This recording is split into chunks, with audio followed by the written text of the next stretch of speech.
Now on CBC Vancouver News. So I could literally see the women's faces. One person is arrested and fired as Delta police look into reports of voyeurism in a warehouse washroom. Plus, I want proof that my daughter wasn't trafficked. I want proof that she wasn't murdered. That's it. 4 years after she was found dead on a boat in Richmond, the family of a young Indigenous woman wants her case reopened. And stages full of bags of donations that have not been sorted yet. A rush of support for dozens of people in New Westminster, forced from their homes by a massive fire. This is CBC Vancouver News.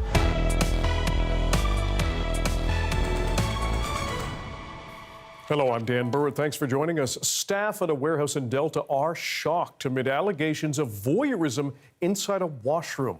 As Troy Charles explains, one person has been arrested while others are angry with the company.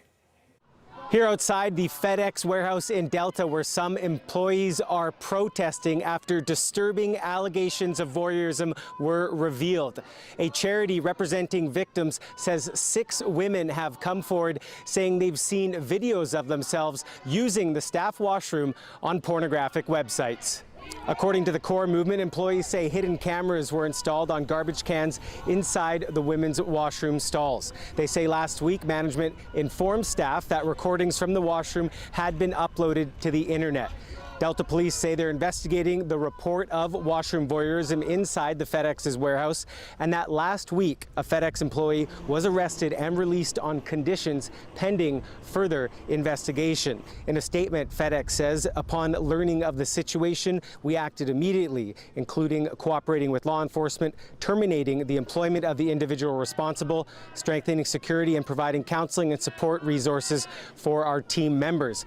However, Gurpreet Kaur of the Core Movement Foundation says FedEx did not act immediately. She says over the last 2 years, several verbal complaints were made to management about the individual's entry into the women's washroom, but no action was taken. The main concern is why weren't the reports taken seriously? Accountability for the managers that were told and they did not do anything. They didn't take the right steps to protect the employees and their privacy. Pretty much asking for accountability and a public apology from FedEx itself. Like, what are you guys doing? Why weren't the right steps taken? This is such a serious matter. Over 300 employees work here.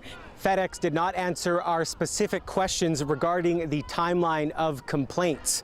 Delta police believe the alleged voyeurism was isolated to this FedEx warehouse in Delta.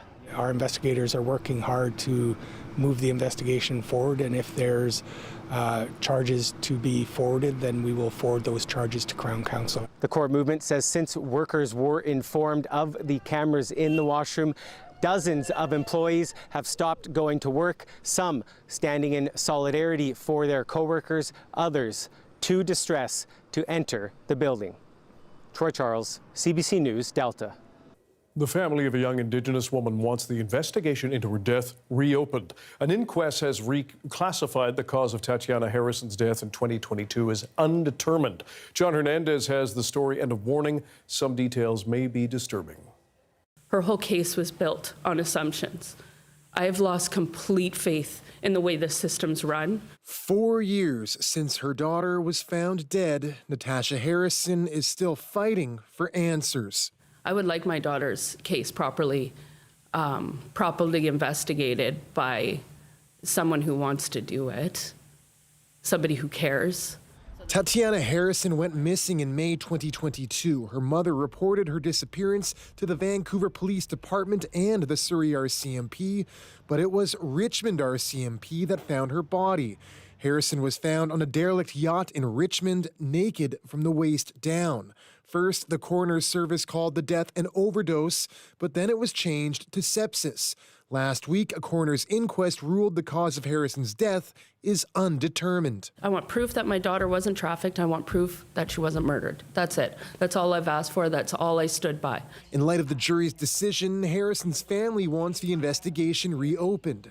Their lawyer says a sexual assault kit was never tested. They're also calling for a review of where the original investigation may have failed.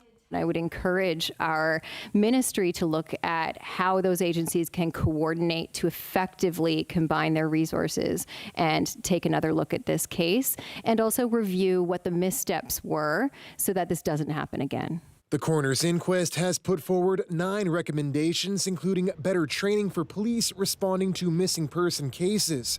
The RCMP says it's reviewing them, but wouldn't say if it would reopen an investigation into Harrison's death. CBC News has also reached out to BC's Public Safety Ministry. The family still wants to know how Tatiana Harrison got to Richmond, who she might have been with, and how she died. John Hernandez, CBC News, Vancouver. There's been an outpouring of support in New Westminster after an apartment fire forced dozens of people from their homes. Amelia John shows us. Okay, perfect. Let me just collect this from you. A financial donation dropped off at Lord Kelvin Elementary in New Westminster. The school gym packed with clothing, shoes, and toiletries. A huge amount of essentials ready to go to residents displaced by an apartment fire. We very quickly realized that we were overwhelmed. You can see behind me the stage is full of bags of donations that have not been sorted yet. Volunteers trying to go through thousands of items, an outpouring of support, but no room to spare. New Westminster Neighborhood House now only accepting monetary donations. And we felt like we had to stop because we didn't actually want residents coming in to more chaos. But the school isn't the only place for those in need. We got shoes, we have jeans. Begbie's Pub accepting donations and offering free meals to affected residents and volunteers. When it comes to helping and stepping forward, whether it's a volunteer or something else, you just put out the word once and you'll have multiple people, so many of them coming forward, and that's a beautiful thing. Friday's fire displaced about 150 people in 2 buildings. One has been reduced to burnt rubble. The cause still under investigation. One of the biggest challenges has been finding a place to stay. It's a little difficult right now because there's an event in town, which means that every hotel in town is booked up right now, but I think they found places for most folks. Lodging is being coordinated through emergency support services in the province. Lord Kelvin will remain open this week for displaced residents to come and take what items they immediately need, while the neighborhood house will continue to raise funds for their future. Amelia John, CBC News, New Westminster. The BC Nurses Union is asking its members to take down picket lines while mediators try to find a settlement to their labor dispute with the province. In light of these developments, we are, as of 2100 tomorrow night, so 9 p.m. tomorrow night, we will cease all picket activity. And that is a demonstration of, good faith. We're moving forward. Veteran mediator Vince Reddy and Vancouver arbitrator Amanda Rogers are expected to work with both parties for 10 days to help reach a new deal. The government says if necessary, Reddy and Rogers will provide recommendations to the minister to end the stalemate. The number of people drowning in BC continues to climb. Police say one man has died in Okanagan Lake over the weekend, while another is missing and presumed drowned near Sicamous. As Keir Junos reports, a lifeguarding organization says the spike in deaths is extreme and the highest in Canada. Being out in the water is one of the best parts of a BC summer, but as drowning deaths rise sharply in the province, a water safety organization is calling on the public to take responsibility for their safety. We are at 30 fatalities in British Columbia. Compared to this time last year, we were at 19. So a significant increase. And because of that, we're urging the public to take safety into their own hands, to keep themselves and their loved ones safe on the water. It's a beautiful day here at Hayward Lake in Mission, a very popular weekend destination for families, but on Thursday, someone drowned here. The Mission RCMP says a 58-year-old man was on a paddleboard when he lost his balance and fell into the lake. He had no flotation device, and he reportedly had limited swimming abilities. It's a tough reminder for those on the lake that even the calmest looking water on a nice day like this can become a fatal hazard. That's very sad, and could have been avoided. Honestly, this morning I know about that. Very upset. My family are also very sad regarding to that man. Yeah, it's a terrible news to have someone died here without a safety, right? Without a life vest. The Life Saving Society of BC says this year's drownings involve a wide range of activities, from sunken boats to flipped paddleboards. It's really been all over the place. Some of the commonalities between some of the situations include not wearing a life jacket, or people being overwhelmed or put at risk by changing weather conditions or water conditions. She says drownings in BC typically happen in natural bodies of water, with the highest number in rivers, followed by lakes and oceans. In 2026, we've seen the biggest spike in drownings across the country. And so that's very concerning for us. Outdoor safety experts are urging people to be prepared and take precautions, with many lake days still to come this summer. Keir Drunos, CBC News, Mission. Vancouver's mayor says his plan to get rid of the city's elected park board is over. Ken Sims says his party, ABC Vancouver, will now field park board candidates in the fall municipal elections and focus on building new community centres. Our municipal affairs reporter Justin McElroy joins us from Kitsilano Beach, where Sim announced the policy U-turn. Justin, 3 years ago, the mayor said he wanted to dissolve the board. What's changed? A few things, Dan. Number one, there's been disagreements between him and the province over what sort of protocols would be required in a referendum to get rid of the park board. The province saying referendum is the bare minimum necessary for that to happen. And the second thing is that over the past 3 years, there's been a lot of disagreements between him and the majority on the park board. Of course, Sim had a majority to start with, then he lost it when 3 of his ABC commissioners left after he announced he wanted to get rid of it. Now he says he'll be putting forward a full slate of candidates in this October's election for the park board, and he wants to move on and try and reform and enhance the park board yet again. We didn't realize the bureaucracy that we'd be facing and how difficult the province would be on this one issue. And despite that, you know, you look at what we've committed to. We've committed to the biggest investment in community centers in the city's history. 5 community centers that have been identified as being targeted for significant refurbishment or complete rebuilds. $400 million. So that's his pitch. We'll see if voters agree with it in October when they choose whether to re-elect him and elect a slate of ABC Park Board commissioners or not. And Justin, Sim also announced a proposed change for Kitsilano Pool. You're right in front of it. If ABC gets a park board majority, what's the plan?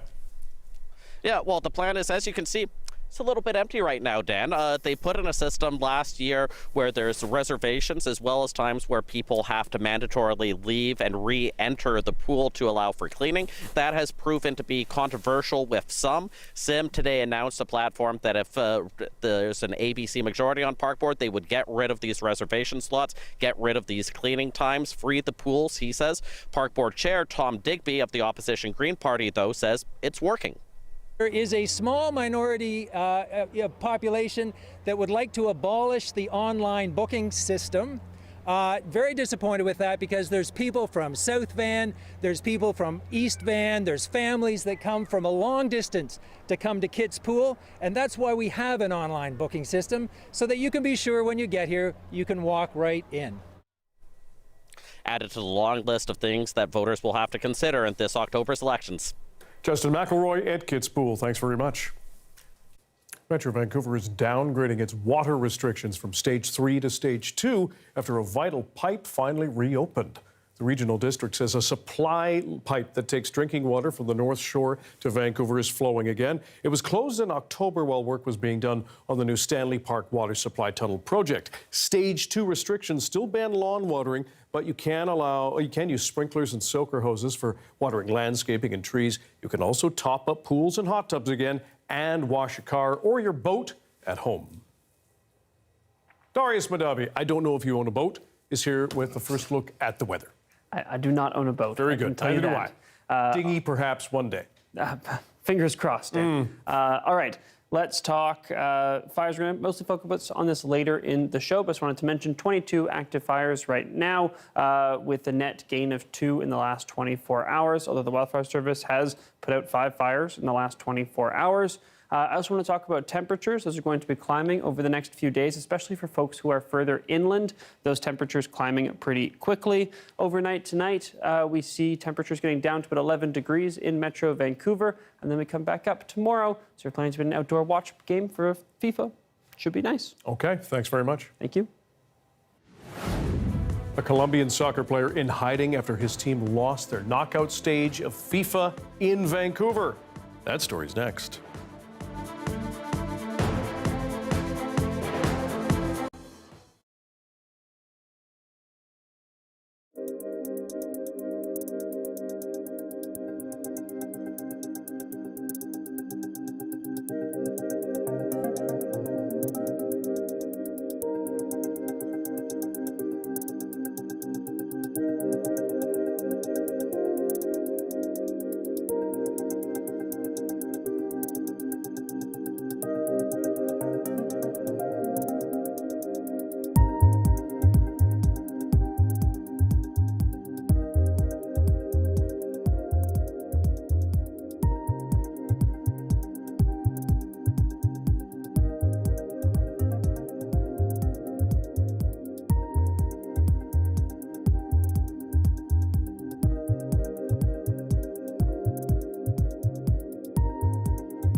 A Colombian World Cup soccer player has reportedly gone into hiding after receiving death threats over his performance in his last game here in Vancouver.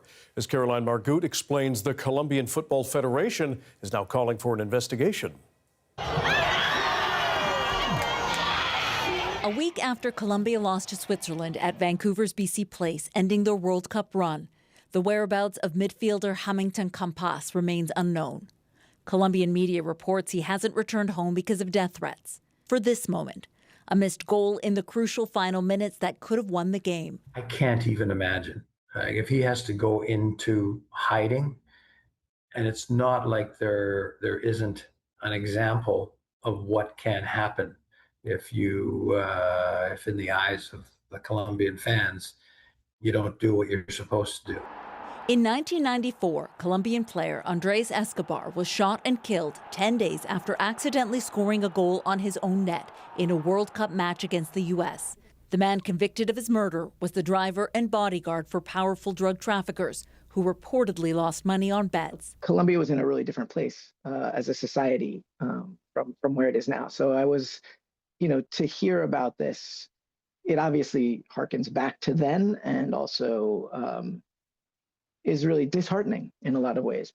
Campas last posted on social media on Thursday saying in Spanish, "I deeply regret not being able to bring you the joy we all hoped for, but I want you to know that there was never a lack of dedication, commitment, or love for this jersey," adding, "No passion justifies hatred or living in fear."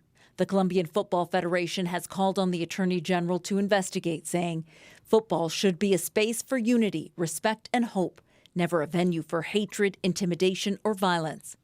Campas plays professionally for a team in Argentina, and while he hasn't been spotted there, the team says it looks forward to having him back. Caroline Bargut, CBC News, Vancouver. We are in the final stretch of the Men's World Cup now, and while Team Canada's run is done, the matches continue to draw crowds to watch parties. But as Katie DeRosa reports, BC's capital has struggled to get the games to the people. When the FIFA World Cup kicked off last month, the public viewing area in Victoria's Market Square drew hundreds of soccer fans, cheering on Canada as they trounced Qatar. People showed up here on June 28th, hoping to watch Canada beat South Africa. And while in Vancouver and elsewhere, fans cheered on the historic win, here in Victoria, the game wasn't on. It got canceled. Yeah, it was sad. The brewery owner who helped make this fan zone a reality says logistics have been challenging, with FIFA approving the fan zone licensing just weeks before the tournament started. The screen that we're using, there's only sort of one of its kind on the island, and it had been booked out for some large concerts. Fans did get to watch Canada's loss against Morocco, but none of the quarterfinal games were shown. So did Victoria drop the ball on its public watch parties? When I came over the weekend, there was a concert here, music concert, which was beautiful, but the screen was not here. The co-owner of Cafe Mexico says when the games were on the big screen, there were almost more people than the square could hold. I would have liked to see a couple more viewing points, just to thin out how many people were jammed into Market Square, because it was bedlam. It's more complicated than that, says the head of the Downtown Victoria Business Association. There's this license thing. You can't just do it. You actually have to get permission. A FIFA test event on the lawn of the legislature in March drew a huge crowd. But there's been no public watch parties at the legislature during the tournament. The tourism ministry says it gave $1.7 million to 33 BC communities to host free public events, including $35,000 to the city of Victoria. We made a decision early on to keep Victoria small for the World Cup, mostly to keep those costs in control. The big screen is going back up now so that fans in Victoria will have a public space to watch France versus Spain in the semifinals and the rest of the matches, including the World Cup final. Katie DeRosa, CBC News, Victoria. Doesn't get much more BC than this. An orca, there it is, making a splash as the Emerald Princess cruises its way south off Vancouver Island. Darius will have your BC-wide weather forecast coming up next.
to help.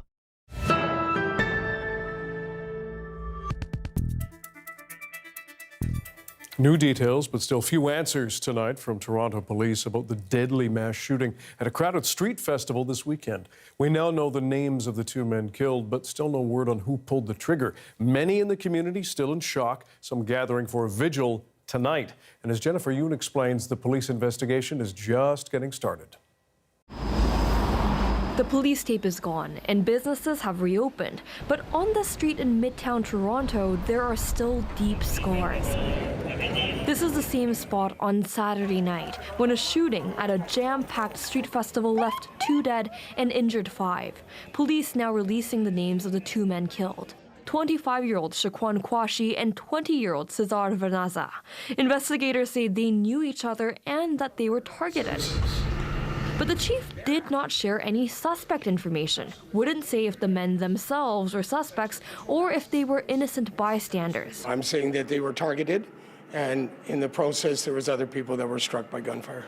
The chief explaining why he's leaving so much unsaid. We are still gathering witness statements, as you might imagine, so we're going to let the witnesses make sure they're able to tell us their recollection in the most pure way possible. But he is calling for harsher treatment for people who open fire in a public space as a deterrent. When someone is shot and killed in a congregate setting, whether it's a stray bullet or because someone started a fight and pulled a gun, such offenses should be classified as first-degree murder. This change is not part of Canada's recent reforms coming into effect later this month. The legislation does address gun violence and gun crimes. It toughens up the sentences for that and restricts bail for instances of gun crime. So it really does get tougher on any instances where guns are used. But others say in cases like this, shooters don't always think about consequences before pulling the trigger. These sorts of shootings are what one of the experts in Chicago calls stupid. These are not well planned. These are emotional. They're revenge actions. So you have to look at something else if your aim is actually to stop the violence happening. Jennifer Yoon reporting. A Nova Scotia family says they depended on the federal disability tax credit for years for their son. But when he turned 19, his application was not renewed. Selena Alders now with the obstacles they've faced to get much needed support. What do you think about it? Oh. Martin O'Driscoll will always need someone by his side. He's on the autism spectrum and has an intellectual disability. I guess you could describe Martin as having high support needs. He's not nonverbal, but he's also not conversational. For years, the O'Driscoll family has relied on the federal disability tax credit, a tax break worth up to $1,500 per year. But when Martin turned 19, his application renewal was denied. As a legal adult, his parents could no longer apply on his behalf. They had to spend thousands of dollars and go through the court system to become his legal guardians. I was like, what? So we were surprised to hear that. Yeah, that was the shocker. The federal government recently expanded its disability tax credit program, which was applauded by advocates. But they caution it won't have its intended impact if there are barriers to access. This researcher says the government should provide more resources to help families navigate a complicated system. There are very few legal clinics across the country that focus on the rights of persons with disabilities and what's needed by persons with disabilities. We want people to understand there's this gap in the system and that it shouldn't be there. Martin's parents say they understand the requirement might be needed as a safeguard against fraud, but argue the bar is too high. Special needs parents are already really burdened with appointments and evaluations and school, and then to have all this administrative stuff on top of it is very stressful. Martin has since been reapproved. The Federal Department of Finance says obtaining legal guardianship is a matter of provincial and territorial law, and that Ottawa will continue to find ways to improve the tax credits application process. Selena Alders, CBC News, Halifax. Donald Trump says the United States is reinstating its blockade on the Strait of Hormuz. Back in April, U.S. warships intercepted and turned back vessels traveling to or from the coast of Iran. That blockade ended when the two countries signed a ceasefire last month, but Trump says that ceasefire is now over. Katie Nicholson has the latest. After a weekend of renewed strikes, tensions between the U.S. and Iran have given way to new threats from the U.S. president. Donald Trump today telling Fox News the U.S. would take over the Strait of Hormuz. Well, we're taking over the strait. They have nothing. And posting on social media, the USA will be from this point forward known as the guardian of the Hormuz Strait. But as such and as a matter of fairness, will be reimbursed at the rate of 20% on all cargo. Iran's foreign minister posted this in response on X. POTUS is absolutely right. Whoever provides secure and safe passage of commercial vessels through the Strait of Hormuz should be compensated for this service. Iran has always been the guardian of the strait and will remain so forever. 20% is, of course, too much. We will be fair. It was also met with some incredulity by some in Congress. The president is just not living in reality when he says that we're going to somehow take over the strait like we take over the Erie Canal or something. We're not going to have that level of control. So the president's not dealing in reality, which is a major, major problem here. We're not going to be able to control it. Trump also announced he was bringing back the U.S. military blockade of Iranian ports that is set to begin again at 3 p.m. Eastern on Tuesday. It comes after a fresh wave of attacks, Iran targeting U.S. allies in the Gulf region, while the U.S. has concentrated on taking out facilities that could attack commercial shipping, like in this video of a Marine drone strike on a maritime maintenance facility. There are fears this latest escalation could boil over across the region, and it has already again slowed traffic through the strait and bumped up oil prices. Katie Nicholson, CBC News, Washington. A Quebec judge has found Peter Nygaard guilty of sexual assault and forcible confinement. The former fashion mogul pleaded no contest in court today. Those charges were laid against him 4 years ago and connected to incidents that happened in Montreal in the 1990s. Prosecutors say he lured a teen to his penthouse where he locked her in a bedroom and sexually assaulted her. Sentencing has been delayed until the 84-year-old undergoes a medical assessment. The Quebec case is separate from his conviction in Ontario in 2023. He was found guilty on 4 counts of sexual assault and later sentenced to 11 years in prison. That decision was upheld by the Ontario Appeals Court this year. Coming up, Torontonians and beyond sweltering under an oppressive heat wave, possibly even setting records. Stick around after the break.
So I know when I really like a song, if within the first 3 seconds, I'm already vibing to it. Hey, I'm Rohith Joseph.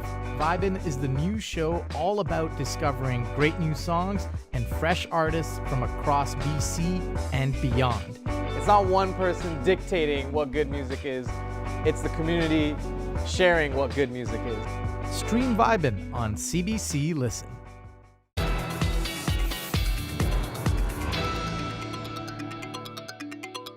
For the second day in a row, firefighters in France have been trying to contain a large wildfire raging in forests outside Paris. A French government official says this may be a case of arson, and it's the first time water bombers have had to battle flames so far north in that country. More now from Ross Cullen. Well, extraordinary pictures coming out of the forest of Fontainebleau area of France on Monday, with the continuation of the enormous blaze there, the height that the plumes of smoke are reaching, the scale of the fire, but also the sight of Canadair firefighting planes dropping to the River Seine to pick up water to drop on the forest fire. Normally we see these planes dropping to lakes and the sea in the south of France to combat the blazes which are common in that part of the country at this time of year. Very strange to see those planes this far north. The fire is in the Fontainebleau forest, a very popular hiking, rock climbing and bouldering area, a former royal hunting ground. There is a very famous chateau on the edge of the forest as well. Some local residents have been moved to safety, and trains also passing through that area are subject to delays because of the impact of the fire. Ross Cullen for CBC News, Paris. For the second day in a row, a yellow heat warning has been issued for Greater Toronto as temperatures soar to the mid-30s and even higher tomorrow. The CBC's Mark Carcassole has more on the sweltering weather that's also blanketing other provinces. Heat wave is really the perfect description for something like this because it is literally a wave of heat right across multiple provinces. Let's bring up the map. We'll show you.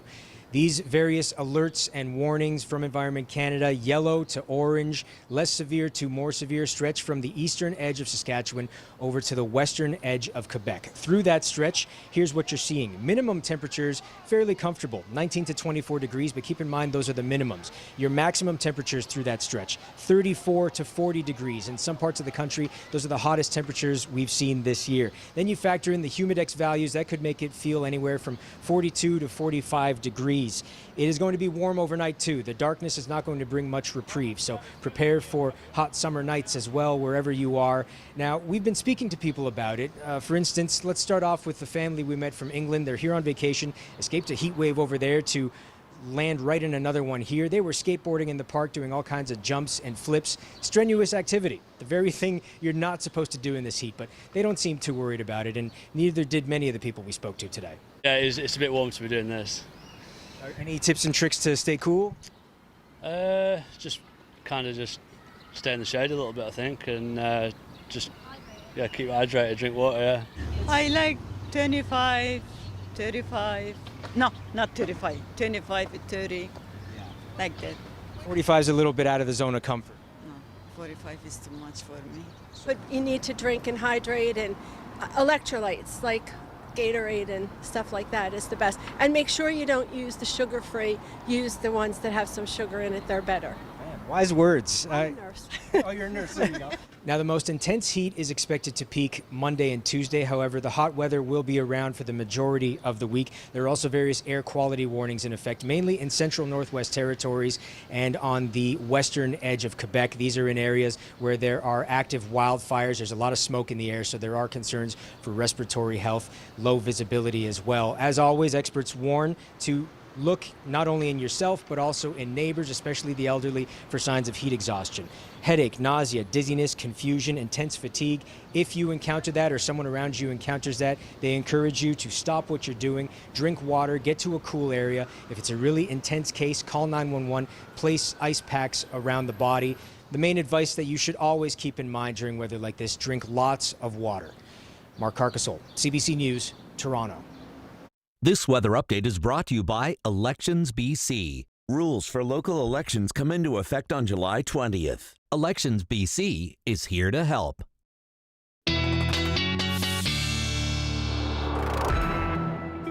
Time for the BC-wide weather forecast with our science and climate specialist, Darius Badavi, who is on a familiar strain as we check out the wildfire situation. That's right. There have been a few updates since we last looked at this map, including a new blaze east of Osoyoos. But I wanted to zoom into the Fraser Canyon, where our attention has been for, a week now, and take a look at these new 2 fire perimeters, a bit refined compared to the middle of last week, but not very much growth due to some better weather conditions over the weekend and, most importantly, the tireless efforts of the BC Wildfire Service. Over 300 wildland firefighters have been assigned to these 2 blazes, what we call the Brunswick Complex, and they've been working to make sure that we don't see any further growth, especially in the north and northeasterly direction on the Ainslie Creek fire. As a result, to further that goal, they have set up a new perimeter around it at the top, clearing out trees and trying to keep that blaze in place, prevent it from growing any further. Now, part of the other effect of that improved weather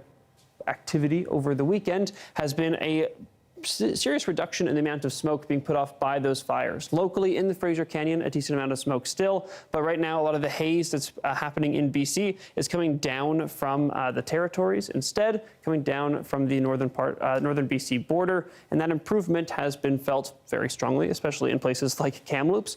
With that said, fire danger remains elevated and will likely climb again, will certainly climb again in the next couple of days as temperatures climb back into the mid-30s. That reprieve we've had in terms of temperature is going to be fading away. We have been up in the we hit 30 degrees again in parts of the southern interior today. By tomorrow, we're going to be up around the 34, 35 degree mark in places, and that will remain the case for at least the next several days and potentially even into the weekend. In the Fraser Canyon, also a very serious lack of precipitation. That will also be the case across much of BC. Virtually nothing in the next couple of days because of that ridge of high pressure that's bringing those higher temperatures as well. With that said, though, that does mean a slightly more stable atmosphere, which means the winds should calm down a bit. So a little bit of good news there, but that hot, dry period of activity, if we do see the winds pick up for even a little bit, the Wildfire Service has warned that we could see a lot more activity on those blazes very quickly. I will note the hazy skies around Kamloops, even though we don't have that smoke down at the surface, still seeing a little bit of that haze. And here's our 5-day forecast, Dan. A few mainly sunny days, and then a slight chance of showers on Thursday, with a slight chance, even in Vancouver, of a thunderstorm. Okay, we are warned. Thank you, Darius. Thank you. In the face of economic uncertainty, many Canadians have been looking for ways to lower the cost of their vacations, and some have found a solution in house swapping. Ina Sidhu explains how that works. Canadians are getting creative to afford their next holiday. As rising costs squeeze budgets, more travelers are swapping homes instead of paying for hotels or short-term rentals. Being a teacher, I have, a lot of freedom in the summer to travel quite far for a significant amount of time. Calgarian Christy Moore says home exchanges are making longer trips more realistic. I have 3 bedrooms upstairs, my primary one, but then I have 2 guest rooms. The concept is simple. Members of online platforms pay an annual fee of a few $100s. They can then exchange directly with another homeowner or can earn credits to book another home on the platform. If you were traveling for 2 weeks, to save a few $1,000s on accommodation might open up some other opportunities that you wouldn't have been able to do otherwise. Tatiana Giberson is currently swapping her Calgary home with a family in Medford, Oregon. They've done this a dozen times, going as far away as France and Mexico. It is a very appealing experience to literally just try on somebody else's life for a change. The secondary factor is obviously cost savings. Platforms behind the trend say more Canadians are signing up. People Like Us says membership has grown about 20% over the past year. Canada used to be our 5th largest country in the world, and now it's our 2nd largest. Home exchange. We switch houses, cars, everything. Bingo. Home Exchange, featured in the holidays, says 15,000 exchanges are planned in Canada this summer, up nearly 30% from last year. Because of the rising travel costs, people are getting more comfortable with getting a little bit outside of their comfort zone. Experts say this trend reflects a shift in how Canadians are traveling. People are looking for what we call authentic experiences. They want to be within the communities. But like any sharing platform, the biggest hurdle is trust. Users say reviews and video calls help build confidence before handing over the keys. Ina Sidhu, CBC News, Calgary. Coming up, is it a hole-in-one or a scratch? A new mini golf course is opening in Stanley Park. The CBC's Justin McElroy tees up the story. Yep, after this.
.org. Hi, I'm Amy Bell, and this is your CBC Inbox. Immerse yourself in a weekend of diverse culture and live entertainment at the Surrey Fusion Festival, July 18th to 19th. Experience over 50 pavilions, a vibrant marketplace, global flavors, and more. Details at surreyfusionfestival.ca. And ready for the ultimate summer weekend? Join CBC at the Salmon Arm Roots and Blues Festival from July 24th to 26th. Details at rootsandblues.ca. I'm Stephen Quinn, and I love living here in Vancouver, BC. It's a city with world-renowned beauty, but it's not all sunshine and rainbows. In our new daily podcast, This is Vancouver, we're exploring the diverse range of issues and stories in the city, the good, the bad, and everything in between, as told by the people who live it every day. Don't miss This is Vancouver, available wherever you get your podcasts, and I'll talk to you soon.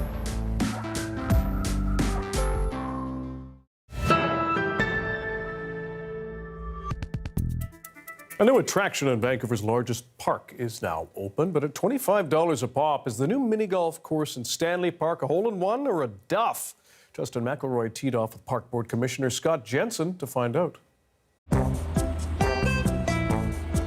A mini golf course has opened in the shadow of the Stanley Park train this summer. The studio, meanwhile, has partnered with the Park Board on the temporary attraction, another attempt to generate more revenue in park spaces. This was a pretty easy choice, in my opinion. Taking a space that's underutilized and creating a space that is a little bit more open to children and families and all ages, actually. It's a pricey play. At $25 for an adult for 18 holes, it's the most expensive mini golf course in Metro Vancouver. Jensen says it's worth it. I think what we're seeing is that this is quite an experience. We're on hole number 6 now, and we've been playing for about half an hour. It's a great time to get outside, to be with family, to be with friends. Of course, the Park Board has had a lot more than a mini golf course to deal with these days. The controversy over the Aquatic Center, reservations at Kitts Beach, the ongoing fight with City Council over funding and priorities. Most of the Park Board is expected to run for re-election, with Jensen's Vancouver Liberals and the Green Party defending their work and battle against ABC Vancouver the last 4 years. I'm running for re-election under the the promise that I'm going to continue to show up and work and try to, again, make sure that, the Park Board is really not in the news because we're just doing the work that's necessary to be done. Jensen got a couple early wins, though. Oh. He won at mini golf and got applause for the course.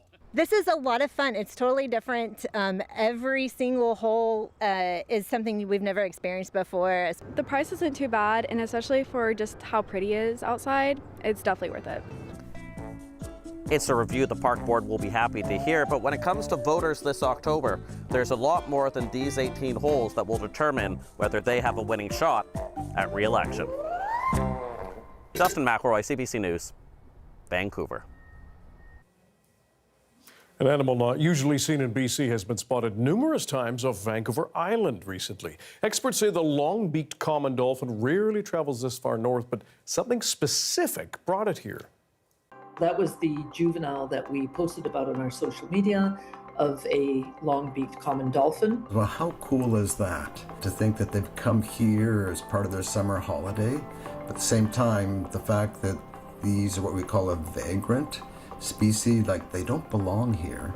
One juvenile known to have been sighted on Northwest Vancouver Island, one adult in amongst Dall's porpoises on Northeast Vancouver Island. The ones that we commonly see are the Pacific white-sided dolphins. They are our local dolphins. They're bigger, they're better adapted for colder water. The question was, is this a Pacific white-sided dolphin? To which I could scream, no, it is not a Pacific white-sided dolphin. What they're doing here is what motivates all of us. If it's not about sex, it's about food. So it is a gregarious species that usually, like all dolphins, are in bigger numbers. So it is unique that they are on their own. They have been seen here before. Up around Vancouver Island, but it's always been in association with El Nino events. And guess what? We have a major El Nino event shaping up. It would appear that they're here because the water is warming. It's at a temperature that they can tolerate, and they will ultimately go back south again. But it's quite exciting to think that, I may get to see common dolphins here in BC along with other people, because it's not a species that I've ever seen here. So it is extremely rare. Of course. And the annual Squamish Nation Powwow, Youth Powwow, took place this weekend, celebrating Indigenous heritage, arts, culture, and the spirit of young people. Have a look. Let's get rocking! Take it away! Buffalo Thunder, the Tiny Tots on the floor. Come and see what it really means about why we protected our culture, why we want to carry on our culture, and what it means for us. So this is the importance of this powwow, and it starts with our youth. Good luck to every student. Good luck to all the dancers. How long did it take to, create this regalia? 30 years. It's so beautiful. I love the mountains, I love the ocean, but I love the community. What's so empowering about teaching the young people is that they stand a little bit taller and they're so proud to be Anishinaabe and speak their language, and that's when I know we're in good hands for the future.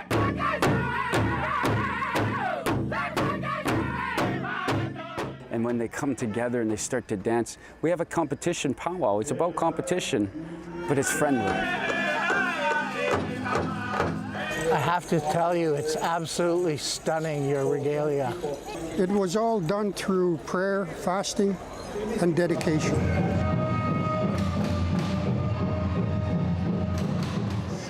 You know, when 50 cents came up to Canada, he had to change his name to 54 cents because of the exchange. Thanks for being with us tonight on CBC Vancouver News at 6. You can watch this newscast on CBC Gem, our free app, as well as on YouTube and, of course, our website, cbc.ca/BC. We'll have your next local news at 11 o'clock, right after the National. See you then.